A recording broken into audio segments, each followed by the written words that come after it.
کام تھا وہ ہم نے کروایا ہے، اس سے زیادہ اس کی کوئی حیثیت نہیں۔ یہ بات تو انہوں نے پہنچا دی، لیکن اس کے اندر اتنی لغویات مضمر ہیں کہ جب وہ ہم دوسروں کو پہنچائیں گے اور پہنچا رہے ہیں تو کیسے کوئی یقین کر سکتا ہے کہ دھوکہ لمبے عرصے تک چل سکتا ہے؟ سوال ہی نہیں پیدا ہوتا۔ سب سے پہلے تو اسمبلی کی حیثیت سن لیجیے۔ یہ وہ اسمبلی ہے جس کے اوپر خود پاکستان نے ایک وائٹ پیپر شائع کیا اور سارے اسمبلی کے ممبران کا منہ کالا کر دیا اس وائٹ پیپر کے ذریعے، اور یہ اعلان کیا کہ ان میں سے کوئی بھی اس قابل نہیں تھا کہ شریف انسان کہلا سکے۔ مسلمان تو درکنار، ایک عام شریف انسان کہلانے کے بھی مستحق نہیں۔ یہ لوگ فلاں بھی تھے، جتنی بدیاں ہیں وہ ان لوگوں کے متعلق گنائی گئی اور یہ چھپا ہوا پیپر موجود ہے۔ اس لیے حکومت مجبور تھی، ایسی نئی حکومت ایسی اسمبلی کو ختم کرنے پر اخلاقاً پابند تھی۔ اس اسمبلی نے جن کا یہ حال ہے، انہوں نے فرماتے ہیں کہ قانون پاس کیا تھا شرعی، اور اس کی شرعی حیثیت ہے کیونکہ اس اسمبلی نے جس میں سارے ملک کے نمائندے موجود تھے یہ اعلان کیا کہ جماعت احمدیہ غیر مسلم، تو ہم تو اس اسمبلی کے پابند ہیں، اس لیے لازماً ہم اس کی آگے بڑھ کر مزید پابندی کروائیں گے۔ تو جس اسمبلی کی اپنی حیثیت یہ تھی کہ وہ شریف انسان کہلانے کی ان کے نزدیک مستحق نہیں تھی، باہر کی دنیا کے نزدیک بے شک ہو، اس کے فیصلے پر اس قدر سر تسلیم خم کرنا اور سر جھکا لینا یہ بڑے تعجب کی بات ہے۔ اور مزید بات یہ کہ اس کے فیصلے کی حالت یہ ہے کہ سارا قانون جو بڑی محنت سے اس نے تیار کیا تھا اور دستور اساسی کی صورت میں ملک کو دیا تھا وہ معطل، اور ترمیم کی عزت افزائی ہو رہی ہے صرف، یعنی 73 کا قانون تو معطل اور 74 کی ترمیم جاری۔ آخر کچھ تو احترام ہونا چاہیے نا اسمبلی کا۔ یہ تو ایسی بات بنتی ہے کہ ایک عورت صبح اٹھ کے کھا رہی تھی افطاری کے سحری کے وقت، کسی کو پتا تھا کہ وہ روزہ نہیں رکھتی، اس نے کہا بی بی تم روزہ تو رکھتی نہیں تو یہ آدھی رات کو اٹھ کے کھانا کیوں کھاتی ہو؟ اس نے کہا روزہ نہیں رکھتی تو کافر تو نہ ہو جاؤں، کچھ تو احترام کروں رمضان کا،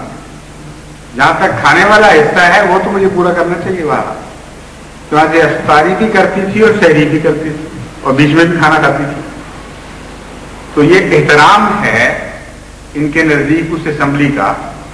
کہ جس کی ساری بنائی ہوئی کانسٹیٹیوشن، تمام دستور اساسی تو اس دو کوڑی کے لائق نہ رہا ہو اور یہ رہ جائے باقی۔ اور پھر ایک اور اس میں دھوکہ اور مغالطہ آمیزی ہے کہ یہ بھی شکل نہیں بن رہی عملاً یہ شکل بنتی ہے کہ سارا دستور ما ترمیم کے معطل تھا اور آرڈیننس کے ذریعے دوبارہ یہ ترمیم جاری کی گئی۔ تو ایک شخص کا فیصلہ ہے، اب تو اسمبلی والی بات ختم ہو گئی۔ جب سارا قانون معطل ہو گیا اور ترمیم بھی ایک دفعہ معطل ہو گئی، دوبارہ جاری کیا گیا ایک آرڈیننس، تو پھر اب اس کی قانونی شکل صرف یہ ہے کہ ایک شخص کا فیصلہ ہے۔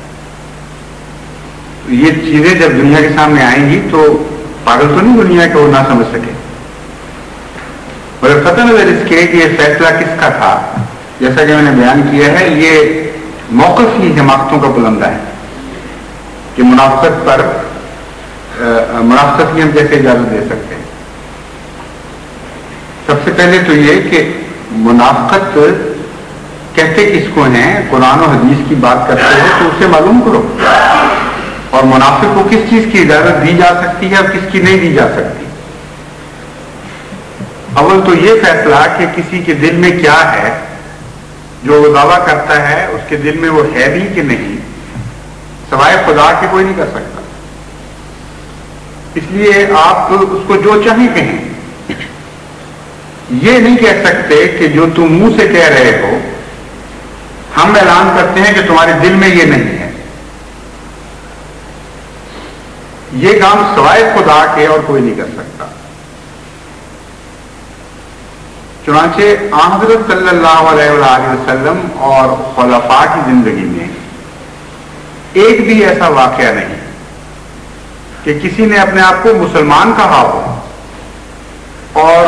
حضور اکرم صلی اللہ علیہ وآلہ وسلم یا خلفاء نے یہ رد کر دیا ہو، فرمایا ہو کہ تم اندر سے غیر مسلم اور منافق ہو۔ ایک بھی ایسا واقعہ نہیں۔ جہاں تک قرآن کا مطالعہ کرتے ہیں کہ قرآن اس موضوع پہ کیا فرماتا ہے، تو جو آیت میں نے آپ کے سامنے پڑھ کے سنائی تھی اس میں اس کا مؤثر جواب موجود ہے، کیونکہ قرآن کریم تو ایک کامل کتاب ہے، کسی پہلو کو نہیں چھوڑتی۔ کوئی مستقبل کا فتنہ ایسا نہیں ہے جس کا ذکر اور اس کا تدارک قرآن کریم میں موجود نہ ہو۔ چنانچہ اس سارے آرڈیننس کا تدارک قرآن کریم میں موجود ہے، دلیل کا بھی اور جو بعد میں موقف اختیار کیا گیا اور آرڈیننس کی جو تفاصیل ہیں، جب میں آپ کو سناؤں گا اس کی آیت کی تشریح تو آپ حیران ہوں گے کہ ان سب چیزوں کا ذکر موجود ہے۔ اللہ تعالیٰ فرماتا ہے آن حضرت صلی اللہ علیہ وآلہ وسلم کو خبر دیتے ہوئے، قالت الاعراب آمنا، اعراب یہ کہتے ہیں کہ ہم ایمان لے آئے ہیں۔ قل لم تؤمنوا، ہم تمہیں بتا رہے ہیں جس کی دل پر نظر ہے کہ ایمان نہیں لائے، کہہ دو ان کو بشک کہ لم تؤمنوا، تم ہرگز ایمان نہیں لائے، ولکن قولوا اسلمنا، لیکن تمہارا مسلمان کہلانے کا حق میں پھر بھی نہیں چھینوں گا۔ یہ کہنے کے باوجود کہ خدا نے مجھے خبر دی ہے کہ تم ایمان نہیں لائے، ساتھ ہی ان کا خوف دور کرو۔ اگر ان کو یہ خوف پیدا ہو جائے کہ اب شاید وہ مسلمان نہیں کہہ سکتے اپنے آپ کو، تو کھل کر بتا دو قولوا اسلمنا، میں تمہیں کہتا ہوں جو اول المسلمین کہ تم اسلام کہہ سکتے ہو کہ ہم اسلام ہیں، ولکن قولوا اسلمنا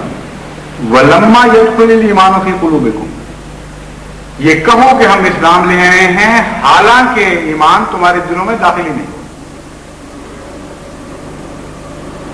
اس سے بڑا منافق بھی کوئی متصور ہو سکتا ہے جس کے متعلق خدا گواہی دے آسمان سے اور اپنے سب سے برگزیدہ رسول کو خود بتائے، اصدق الصادقین کو اطلاع دے رہا ہو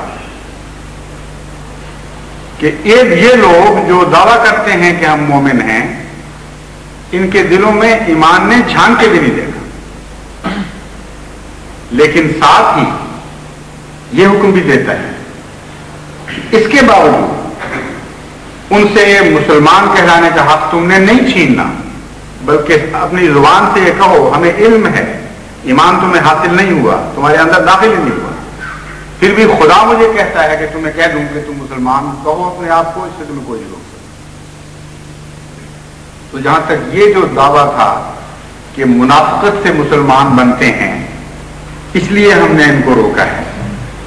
یہ آیت کس طرح اس کو پارا پارا کر رہی ہے اس دعوے کو، یعنی اس آیت کا پہلا حصہ، یعنی سوچتے نہیں کہ آن حضرت صلی اللہ علیہ وآلہ وسلم کے زمانے میں قرآن کریم سے ثابت ہے کہ منافقوں کی ایک بڑی تعداد موجود تھی۔ ایک سورہ المنافقون نازل ہوئی اس کے اوپر اور جگہ جگہ ان منافقین کا ذکر ہے۔ تو آج ان کو پتا چلا ہے کہ منافقین سے کیا سلوک ہونا چاہیے، آن حضرت صلی اللہ علیہ وآلہ وسلم کو علم ہی کوئی نہیں تھا جن پر قرآن نازل ہوگا۔ اس کثرت سے منافقین کا ذکر ہو اور ایک منافق کو بھی حضور اکرم صلی اللہ علیہ وآلہ وسلم نے زبردستی غیر مسلم کہنے پر اپنے آپ کو مجبور نہ کیا،